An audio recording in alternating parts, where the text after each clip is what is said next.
जय श्री दुर्गा माँ। दोस्तों, आपका अपने चैनल स्पिरिचुअल स्वास्थ्य में हार्दिक स्वागत है। आज की इस वीडियो में आप श्रवण करेंगे श्री दुर्गा सप्तशती चतुर्थ एवं पंचम अध्याय, जिसके सुनने मात्र से आपकी सभी मनोकामनाएं पूर्ण होंगी। वीडियो पूरी देखना दोस्तों, क्योंकि ये दुर्गा माँ का पाठ है जो बीच में नहीं छोड़ा जाता। वीडियो अगर अच्छी लगे तो लाइक, शेयर एवं सब्सक्राइब जरूर करें अगर चैनल पर पहली बार विजिट किया है तो, ताकि भविष्य में आने वाली वीडियो की नोटिफिकेशन आपको सबसे पहले मिले। तो दोस्तों, करते हैं वीडियो शुरू। दुर्गा सप्तशती चतुर्थ अध्याय, इंद्रादि देवताओं द्वारा देवी की स्तुति। ध्यान। सिद्धि की इच्छा रखने वाले पुरुष जिनकी सेवा करते हैं तथा देवता जिन्हें सब ओर से घेरे रहते हैं, उन जया नाम वाली दुर्गा का ध्यान करें। उनके श्री अंगों की आभा काले मेघ के समान श्याम है। वे अपने कटाक्षों से शत्रु समूह को भय प्रदान करती हैं। उनके मस्तक पर आबद्ध चंद्रमा की रेखा शोभा पाती हैं। वे अपने हाथों में शंख, चक्र, कृपाण और त्रिशूल धारण करती हैं। उनके 3 नेत्र हैं। वे सिंह के कंधे पर चढ़ी हुई हैं और अपने तेज से तीनों लोकों को परिपूर्ण कर रही हैं। ऋषि कहते हैं, अत्यंत पराक्रमी दुरात्मा महिषासुर तथा उसकी दैत्य सेना के देवी के हाथ से मारे जाने पर इंद्र आदि देवता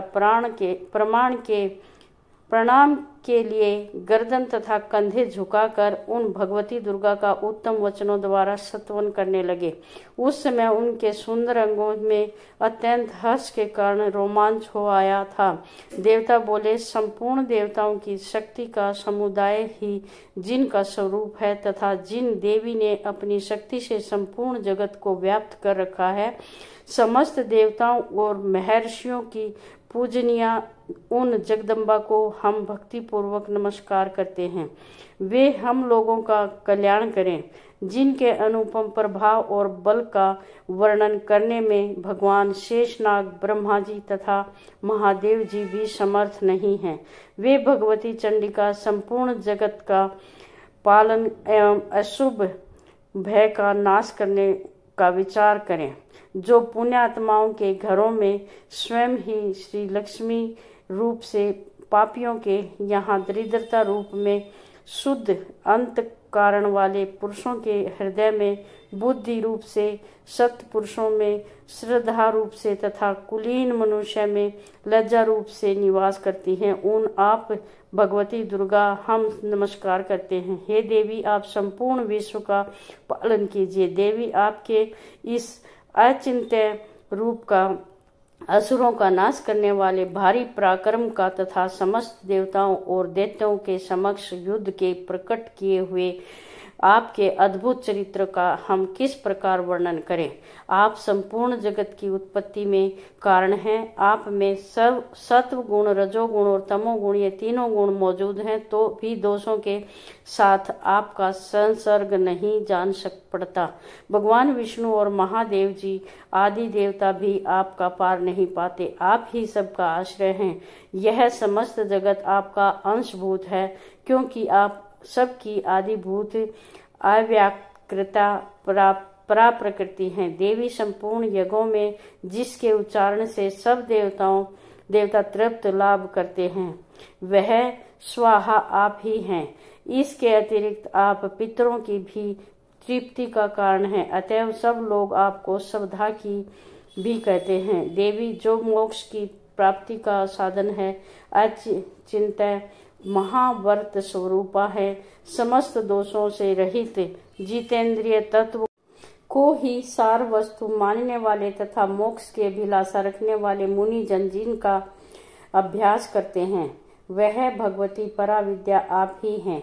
आप शब्द स्वरूपा हैं। अत्यंत निर्मल ऋग्वेद, यजुर्वेद तथा उदीत के मनोहर पदों के पाठ से युक्त श्यामवेद का भी आधार आप ही हैं। आप देवी तीनों वेद और भगवती छहों ऐश्वर्यों से युक्त हैं। इस विश्व की उत्पत्ति एवं पालन के लिए आप ही वार्ता, खेती एवं आजीविका के रूप में प्रकट हुई हैं। आप संपूर्ण जगत की घोर पीड़ा का नाश करने वाली हैं।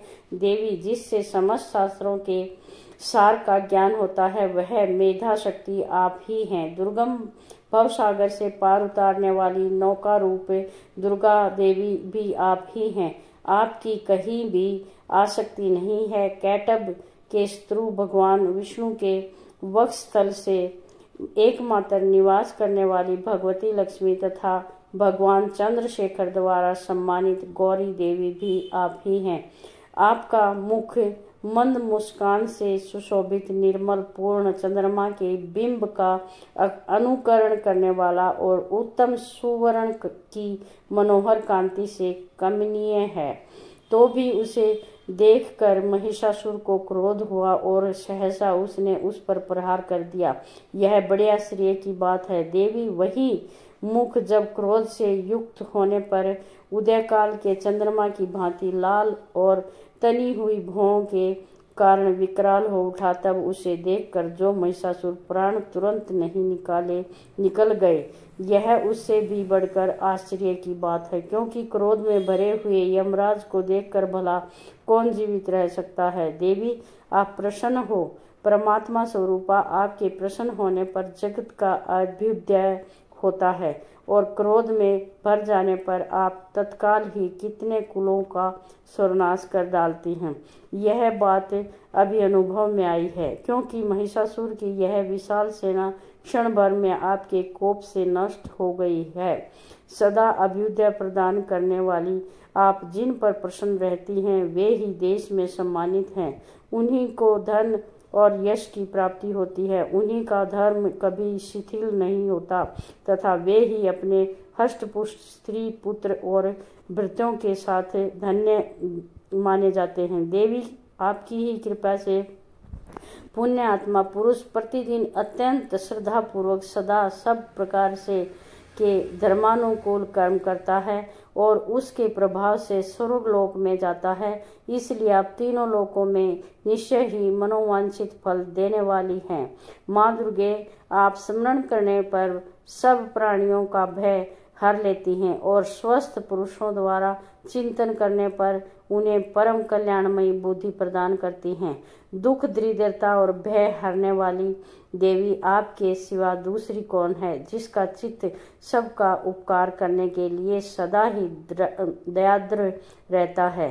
देवी इन राक्षसों के मारने से संसार को सुख मिले तथा ये राक्षस चिरकाल तक नरक में रहने के लिए भले ही पाप करते रहे हों, इस समय संग्राम में मृत्यु को प्राप्त होकर स्वर्गलोक में जाएं, निश्चय ही यही सोचकर आप शत्रुओं का वध करती हैं।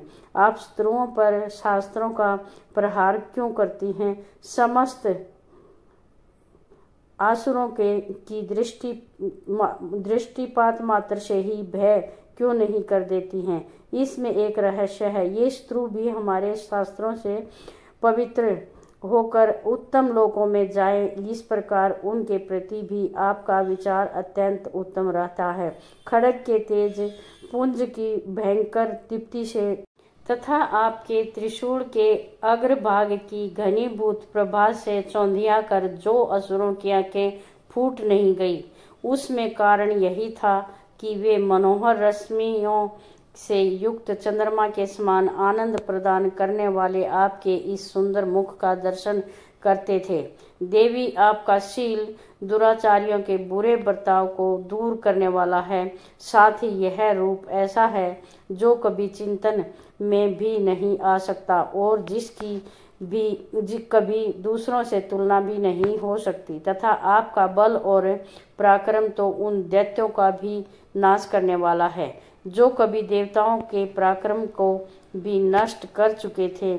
इस प्रकार आपने शत्रुओं पर भी अपनी दया ही प्रकट की है। वरदायिनी देवी आपके इस पराक्रम की किसके साथ तुलना हो सकती है तथा शत्रुओं को भय देने वाला एवं अत्यंत मनोहर ऐसा रूप भी आपके सिवाय और कहाँ है। हृदय में कृपा और युद्ध में निष्ठुरता, ये दोनों बातें तीनों लोकों के भीतर केवल आप में ही देखी गई हैं। मात आपने शत्रुओं का नाश करके इस समस्त त्रिलोकी की रक्षा की है। उन शत्रुओं को भी युद्ध भूमि में मारकर स्वर्गलोक में पहुंचाया है तथा उन्मत्त दैत्यों को से प्राप्त होने वाले हम लोगों के भय को भी दूर कर दिया है। आपको हमारा नमस्कार है। देवी, आप शूल से हमारी रक्षा करें। अंबिके, आप खड्ग से हमारी रक्षा करें तथा घंटा की ध्वनि और धनुष की टंकार से भी हम लोगों की रक्षा करें। चंडी के पूर्व, पश्चिम और दक्षिण दिशा में आप हमारी रक्षा करें तथा ईश्वरी अपने त्रिशूल को घुमाकर आप उत्तर दिशा में भी हमारी रक्षा करें। तीनों लोकों में आपके जो परम सुंदर एवं अत्यंत भयंकर रूप विचरते रहते हैं, उनके द्वारा भी आप हमारी तथा इस भूलोक की रक्षा करें। अंबिके, आपके कर पल्लवों में शोभा पाने वाले खड्ग, शूल और गदा आदि जो अस्त्र हैं, उन सब के द्वारा आप सब ओर से हम लोगों की रक्षा करें। ऋषि कहते हैं, इस प्रकार जब देवताओं ने जगन माता दुर्गा की स्तुति की और नंदनवन के दिव्य पुष्पों एवं गंध चंदन आदि के द्वारा उनका पूजन किया, फिर सब ने मिलकर जब भक्तिपूर्वक दिव्य धूपों की सुगंध निवेदन की, तब देवी ने प्रसन्न वंदन होकर प्रणाम करते हुए सब देवताओं से कहा। देवी बोली, देवताओं, तुम सब लोग मुझसे जिस वस्तु की अभिलाषा रखते हो उसे मांगो। देवता बोले, भगवती जी, हमारी सब इच्छा पूर्ण कर दी, अब कुछ भी बाकी नहीं है, क्योंकि हमारा यह शत्रु महिषासुर मारा गया। महेश्वरी, इतने पर भी यदि आप हमें और वर देना चाहती हैं, तो हम जब जब आपका स्मरण करें तब तब आप दर्शन देकर हम लोगों के महान संकट दूर कर दिया करें तथा प्रसन्न मुखी अंबिके, जो मनुष्य इस स्तोत्र द्वारा आपकी स्तुति करे, उसे वित्त, समृद्धि और वैभव देने के साथ ही उसकी धन और स्त्री आदि संपत्ति को भी बढ़ाने के लिए आप सदा हम पर प्रसन्न रहें। ऋषि कहते हैं, राजन, देवताओं ने जब अपने तथा जगत के कल्याण के लिए भद्रकाली देवी को इस प्रकार प्रसन्न किया, तब वे तथास्तु कहकर वहीं अंतर्ध्यान हो गई। भूपाल, इस प्रकार पूर्व काल में तीनों लोकों का हित चाहने वाली देवी जिस प्रकार देवताओं के शरीरों से प्रकट हुई थी, वह सब कथा मैंने कह सुनाई। अब पुण्य देवताओं का उपकार करने वाली वे देवी दुष्ट दैत्यों तथा शुंभ निशुंभ का वध करने एवं सब लोगों की रक्षा करने के लिए गौरी देवी के शरीर से जिस प्रकार प्रकट हुई थी, वह सब प्रसंग मेरे मुंह से सुनो। मैं उसका तुमसे यथावत वर्णन करता हूँ। इस प्रकार श्री मार्कंडेय पुराण में सर्वाणिक मनवंतर की कथा के अंतर्गत देवी महात्मा में शक्रादि स्तुति नामक चौथा अध्याय पूरा हुआ। अब पांचवा अध्याय श्रवण करें। देवताओं द्वारा देवी की स्तुति चंड मुंड के मुख से अंबिका के रूप में की प्रशंसा सुनकर शुंभ का उनके पास दूत भेजना और दूत का निराश लौटना विनियोग। ओम। इस उत्तर चरित्र के रुद्र ऋषि हैं, महासरस्वती देवता हैं, अनुष्टुप छंद है, भीमा शक्ति है, भ्रामरी बीज है, सूर्य तत्व है और श्यामवेद स्वरूप है। महासरस्वती की प्रसन्नता के लिए उत्तर चरित्र के पाठ में इसका विनियोग किया जाता है। ध्यान, जो आपने कर कमलों में घंटा, शूल, हल, खड्ग, मुसल, चक्र, धनुष और बाण धारण करती हैं, शरद ऋतु के शोभा संपन्न चंद्रमा के समान जिनकी मनोहर कांति है, जो तीनों लोकों की आधारभूता और शुंभ आदि दैत्यों का नाश करने वाली हैं, तथा गौरी के शरीर से जिनका प्रकाट्य हुआ है, उन महासरस्वती देवी का मैं निरंतर भजन करता हूँ। ऋषि कहते हैं, पूर्व काल में शुंभ और निशुंभ नामक असुरों ने अपने बल के घमंड में आकर शचीपति इंद्र के हाथ से तीनों लोकों का राज्य और यज्ञ भाग छीन लिया। वे ही दिनों सूर्य, चंद्रमा, कुबेर, यम और वरुण के अधिकार का भी उपयोग करने लगे। वायु और अग्नि का कार्य भी वे ही करने लगे। उन दोनों ने सब देवताओं को अपमानित, राज्य भ्रष्ट, पराजित तथा अधिकारहीन करके स्वर्ग से निकाल दिया। उन दोनों महान असुरों से तिरस्कृत देवताओं ने अपराजिता देवी का स्मरण किया और सोचा, जगदम्बा ने हम लोगों को वर दिया था कि आपत्ति काल में स्मरण करने पर मैं तुम्हारी सब आपत्तियों का तत्काल नाश कर दूंगी। यह विचार कर देवता गिरिराज हिमालय के पर गए और वहां भगवती विष्णु माया की स्तुति करने लगे। देवता बोले, देवी को नमस्कार है, महादेवी शिवा को सर्वदा नमस्कार है, प्रकृति एवं भद्रा को प्रणाम है। हम लोग नियम पूर्वक जगदम्बा को नमस्कार करते हैं, रौद्रा को नमस्कार करते हैं, नित्या गौरी एवं धात्री को बारंबार नमस्कार करते हैं। ज्योत्सनामयी चंद्र रूपिणी एवं सुख स्वरूपा देवी को सतत प्रणाम है। शरणागतों का कल्याण करने वाली वृद्धि एवं सिद्धि रूपा देवी को हम बारंबार नमस्कार करते हैं। नेत्रवती राक्षसों की लक्ष्मी, राजाओं की लक्ष्मी तथा सर्वाणी शिव पत्नी स्वरूपा आप जगदम्बा को बारंबार नमस्कार है। दुर्गपारा, दुर्गम संकट से पार उतारने वाली, सारा सबकी सारभूता, सर्वकारिणी, ख्याति, कृष्णा और ध्रुमा देवी को सर्वदा नमस्कार है। अत्यंत सौम्य तथा अत्यंत रौद्र रूपा देवी को हम नमस्कार करते हैं, उन्हें हमारा बारंबार प्रणाम है। जगत की आधारभूता कृति देवी को बारंबार नमस्कार है। जो देवी सब प्राणियों में विष्णु माया के नाम से कही जाती है, उनको नमस्कार है, उनको नमस्कार है, उनको बारंबार नमस्कार है। जो देवी सब प्राणियों में चेतना कहलाती है, उनको नमस्कार है, उनको नमस्कार है, उनको बारंबार नमस्कार है। जो देवी सब प्राणियों में बुद्धि रूप से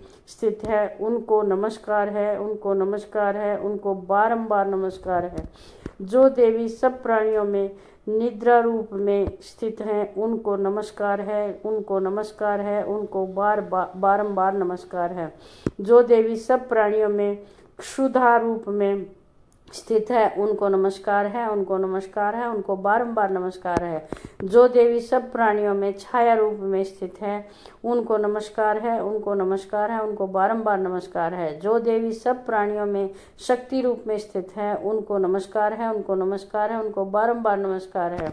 जो देवी सब प्राणियों में तृष्णा रूप में स्थित हैं, उनको नमस्कार है, उनको नमस्कार है, उनको बारंबार नमस्कार है। जो देवी सब प्राणियों में शांति क्षमा रूप में स्थित हैं, उनको नमस्कार है, उनको नमस्कार है, उनको बारंबार नमस्कार है। जो देवी सब प्राणियों में जाति रूप में स्थित है, उनको नमस्कार है, उनको नमस्कार है, उनको बारंबार नमस्कार है। जो देवी सब प्राणियों में लज्जा रूप में स्थित है, उनको नमस्कार है, उनको नमस्कार है, उनको बारंबार नमस्कार है। जो देवी सब प्राणियों में शांति रूप में स्थित है, उनको नमस्कार है, उनको नमस्कार है, उनको बारंबार नमस्कार है। जो देवी सब प्राणियों में श्रद्धा रूप में स्थित हैं, उनको नमस्कार है, उनको नमस्कार है, उनको बारंबार नमस्कार है। जो देवी सब प्राणियों में कांति रूप में स्थित हैं, उनको नमस्कार है, उनको नमस्कार है, उनको बारंबार नमस्कार है। जो देवी सब प्राणियों में लक्ष्मी रूप में स्थित हैं, उनको नमस्कार है, उनको नमस्कार है, उनको बारंबार नमस्कार है। जो देवी सब प्राणियों में वृत्ति रूप में स्थित हैं, उनको नमस्कार है, उनको नमस्कार है, उनको बारंबार नमस्कार है। जो देवी सब प्राणियों में स्मृति रूप में स्थित है, उनको नमस्कार है, उनको नमस्कार है, उनको बारंबार नमस्कार है। जो देवी सब प्राणियों में दया रूप में स्थित हैं, उनको नमस्कार है, उनको नमस्कार है, उनको बारंबार नमस्कार है। जो देवी सब प्राणियों में तुष्टि रूप में स्थित हैं, उनको नमस्कार है, उनको नमस्कार है, उनको बारंबार नमस्कार है। जो देवी सब प्राणियों में माता रूप में स्थित है, उनको नमस्कार है, उनको नमस्कार है, उनको बारंबार नमस्कार है। जो देवी सब प्राणियों में भ्रांति रूप में स्थित है, उनको नमस्कार है, उनको नमस्कार है, उनको बारंबार नमस्कार है। जो जीवों के इंद्रिय वर्ग की अधिष्ठात्री देवी हैं एवं सब प्राणियों में सदा व्याप्त रहने वाली हैं, उन व्याप्ति देवी को बारंबार नमस्कार है। जो देवी चैतन्य रूप से इस संपूर्ण जगत को व्याप्त करके स्थित हैं, उनको नमस्कार है, उनको नमस्कार है, उनको बारंबार नमस्कार है। पूर्व काल में अपने अभीष्ट की प्राप्ति होने से देवताओं ने जिनकी स्तुति की तथा देवराज इंद्र ने बहुत दिनों तक जिनका सेवन किया, वह कल्याण की साधन भूता ईश्वरी हमारा कल्याण और मंगल करे तथा सारी आपत्तियों का नाश कर डाले। उदंड दैत्यों से सताए हुए हम सभी देवता जिन परमेश्वरी को इस समय नमस्कार करते हैं तथा जो भक्ति से विनम्र पुरुषों द्वारा स्मरण की जाने पर तत्काल ही संपूर्ण विपत्तियों का नाश कर देती हैं, वे जगदम्बा हमारा संकट दूर करे। ऋषि कहते हैं, राजन, इस प्रकार जब देवता स्तुति कर रहे थे, उस समय पार्वती देवी गंगा जी के जल में स्नान करने के लिए वहां आई। उन सुंदर मोहों वाली भगवती ने देवताओं से पूछा, आप लोग यहाँ किसकी स्तुति कर रहे हैं? तब उन्हीं के शरीर कोश से प्रकट हुई शिवा देवी बोली, शुंभ दैत्य से तिरस्कृत और युद्ध में निशुंभ से पराजित हो यहाँ एकत्रित हुए ये समस्त देवता यह मेरी ही स्तुति कर रहे हैं। पार्वती जी के शरीर कोश से अंबिका का प्रादुर्भाव हुआ था, इसलिए वे समस्त लोकों में कौशिकी कही जाती हैं। कौशिकी के प्रकट होने के बाद पार्वती देवी का शरीर काले रंग का हो गया, अतः वे हिमालय पर रहने वाली कालिका देवी के नाम से विख्यात हुई। तदंतर शुंभ निशुंभ के भृत्य चंड मुंड वहां आए और उन्होंने परम मनोहर रूप धारण करने वाली अंबिका देवी को देखा। फिर वे शुंभ के पास जाकर बोले, महाराज, एक अत्यंत मनोहर स्त्री है जो अपनी दिव्य कांति से हिमालय को प्रकाशित कर रही है। वैसा उत्तम रूप कहीं किसी ने भी नहीं देखा होगा। असुरेश्वर, पता लगाइए वह देवी कौन है और उसे ले लीजिए। स्त्रियों में तो वह रत्न है, उसका प्रत्येक अंग बहुत ही सुंदर है तथा वह अपने श्री अंगों की प्रभा से संपूर्ण दिशाओं में प्रकाश फैला रही है। दैत्यराज, अभी वह हिमालय पर ही मौजूद है, आप उसे देख सकते हैं।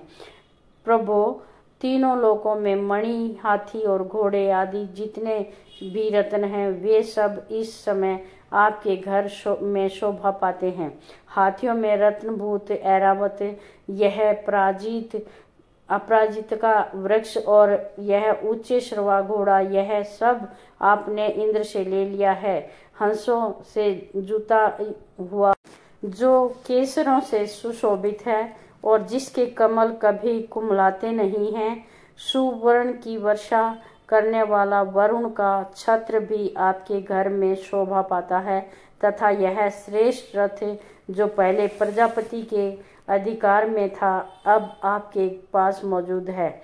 दैत्येश्वर, मृत्यु की उत्कर्तिनिंदा नाम वाली शक्ति भी आपने छीन ली है तथा वरुण का पास और समुद्र में होने वाले सब प्रकार के रत्न आपके भाई निशुंभ के अधिकार में हैं। अग्नि में भी स्वतः शुद्ध किए हुए 2 वस्त्र आपकी सेवा में अर्पित किए हुए हैं। दैत्यराज, इस प्रकार सभी रत्न आपने एकत्रित कर लिए हैं। फिर जो यह स्त्रियों में रत्न रूपी कल्याणमयी देवी है, इसे आप क्यों नहीं अपने अधिकार में कर लेते हैं? ऋषि कहते हैं, चंडमुंड का यह वचन सुनकर शुंभ ने महादैत्य सुग्रीव को दूत बनाकर देवी के पास भेजा और कहा, तुम मेरी आज्ञा से उसके सामने ये बात कहना और ऐसा उपाय करना जिससे प्रसन्न होकर वह शीघ्र ही यहाँ आ जाए। वह दूत पर्वत के अत्यंत रमणीय प्रदेश में जहाँ देवी मौजूद थी गया और मधुर वाणी से कोमल वचन बोला।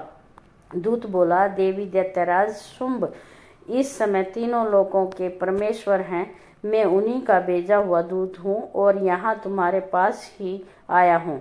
उनकी आज्ञा सदा सब देवता एक सब स्वर में मानते हैं, कोई उसका उल्लंघन नहीं कर सकता है। वे संपूर्ण देवताओं को परास्त कर चुके हैं। उन्होंने तुम्हारे लिए जो संदेश दिया है उसे सुनो।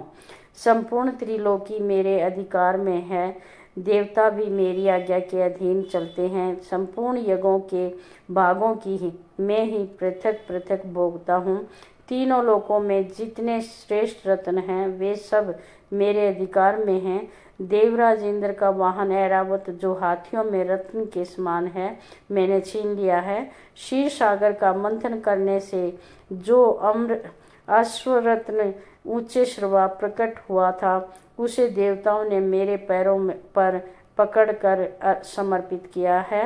सुंदरी, उनके सिवा और भी जितने रत्नभूत पदार्थ देवताओं, गंधर्वों और नागों के पास थे, वे सब मेरे पास आ गए हैं। देवी, हम लोग तुम्हें संसार की स्त्रियों में रत्न मानते हैं, अतः तुम हमारे पास आ जाओ, क्योंकि रत्नों का उपभोग करने वाले हम ही हैं। चंचल व कटाक्षों वाली सुंदरी, तुम मेरी या मेरे भाई महापराक्रमी निशुंभ की सेवा में आ जाओ, क्योंकि तुम रत्न स्वरूपा हो। मेरा वर्ण करने से तुम्हें तुलना रहित महान ऐश्वर्य की प्राप्ति होगी। अपनी बुद्धि से यह विचार कर तुम मेरी पत्नी बन जाओ। ऋषि कहते हैं, दूत के यों कहने पर कल्याणमयी भगवती दुर्गा देवी, जो इस जगत को धारण करती हैं, मन ही मन गंभीर भाव से मुस्कुराई और इस प्रकार बोली। देवी ने कहा, दूत, तुमने सत्य कहा, इसमें तनिक भी मिथ्या नहीं है। शुंभ तीनों लोकों का स्वामी है और निशुंभ भी उसी के समान पराक्रमी है, किंतु इस विषय में मैंने जो प्रतिज्ञा कर ली है उसे मिथ्या कैसे करूं। मैंने अपनी अल्प बुद्धि के कारण पहले से जो प्रतिज्ञा कर रखी है उसे सुनो।